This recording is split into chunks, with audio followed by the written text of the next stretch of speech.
many acres is the alleyway behind the Firehouse One? Nika, do you have, we, Jeff, you know the brace of alloy, the exact number? 3.35. Oh, 3.35. That's it, 3 acres? 3.35. And how many houses are we saying? 65. It's going to be. High rises? Well, not high rise, but Three high? 3 stories. 3 stories? And Home Depot will be 3 stories also? yes. Yes. Okay, Yeah. so it'll be like the garden apartments off of, Well, it'll be similar in height, similar, Right. yeah. I don't know what it's going to look like yet because they haven't come up with a plan. That's max, is 3 stories. And that's max. Maximum is So before the restriction. stegma, or the other thing, before the farm was stopped, was there any building guidelines, dates or anything? How, like, did they have that in place, like any guesstimates when?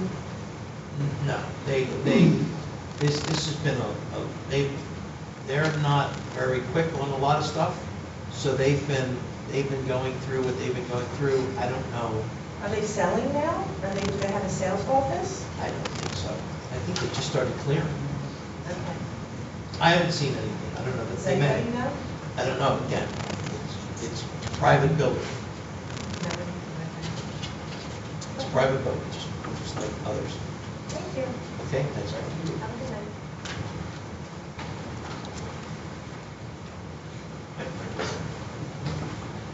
Shannon Correa, 7 Marcia Drive. My property faces, the backyard faces Hartford. I've spoken to several of you members before regarding the traffic study. And if you could please, although I have the answer already, reiterate for the audience who pays for that traffic study? The developer pays. Exactly.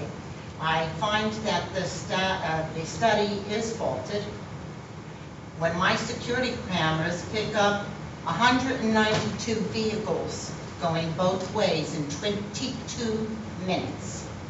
If you would like a traffic study done, I can submit that to you. I don't understand why that study claimed 200 cars going through the intersection of Hartford and Bridgeboro at peak time when school was in session. I don't see how that's possible. Now we have added traffic. We're going to have the residents, of course, at Stellwags, but in the interim, while the construction is going on, or halted for the time being, the truck traffic is immense. Every morning I wake up, I have to rearrange the mirrors and pictures in my home to the point that I'm removing them because I'm getting fed up with it. The rattling of the roads, the horrible traffic, the noise is affecting my quality of life. Not only me, but everybody who lives in Delran Crossing and on Hartford Road. I would like to see what you have in place as far as a traffic study on your own, independent, exclusive of a developer who has a vested interest. Well, there are no traffic studies that we do. They're obligated to provide a certified traffic study. So you are taking their biased, paid-for traffic study. They can configure those numbers any way they want. As in my own case, I sat on my deck. I have a security camera to support it.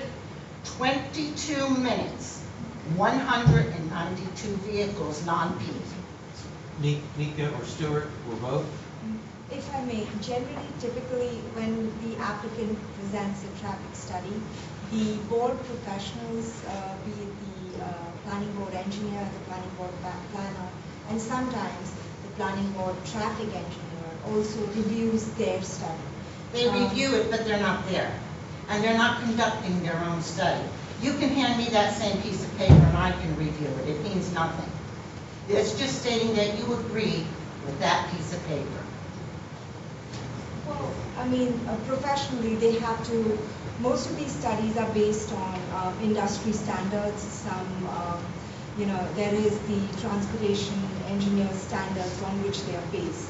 So the professionals also review the traffic study using those industry standards and then provide the advice of their review to the board as to what portions they view of the study, what mitigations or what other devices that the applicant can use to, say, traffic calming devices or any other kind of if there is a traffic light required or any sort of things that the traffic engineer or the traffic or the planning board engineer is what they put in their review or suggest to the planning board, and that's why. Well, I still think that it is inaccurate, highly inaccurate, and when school is in session, that traffic, if you want to call it traffic, it doesn't move. It moves at about one car every 5 minutes when those parents are letting off children and the buses are, distributing the children for discharge to schools. But that study, I don't know how an engineer in his right mind could actually certify a traffic study like that. My security camera goes for weeks and I keep on recording it and it's the same result all the time. In an hour's time, I got over 555 vehicles. I don't know how that could compute. Where are they coming from? Are they all coming from Conroe? They're not using the intersection at Hartford and Bridgeboro? It doesn't make sense. It doesn't compute. And I dispute it, and I think the traffic engineer needs to sit out there himself and not fall asleep in the car. Thank you. Thank you. Are there any other questions? Once again, I'd like to thank everybody for your patience and your civility. This was a great meeting. It certainly helped us. Hopefully it helped you. And for the folks that are listening or watching on the web, if you have questions further, please feel free to contact us or come to any of our meetings.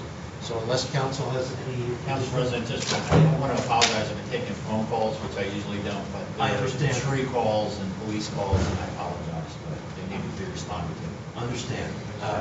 Jeff obviously is the top of the chain of command with Public Works and is contacted constantly. Don't go home by Tempe Chase Drive. Yeah. A lot of trees and wires down.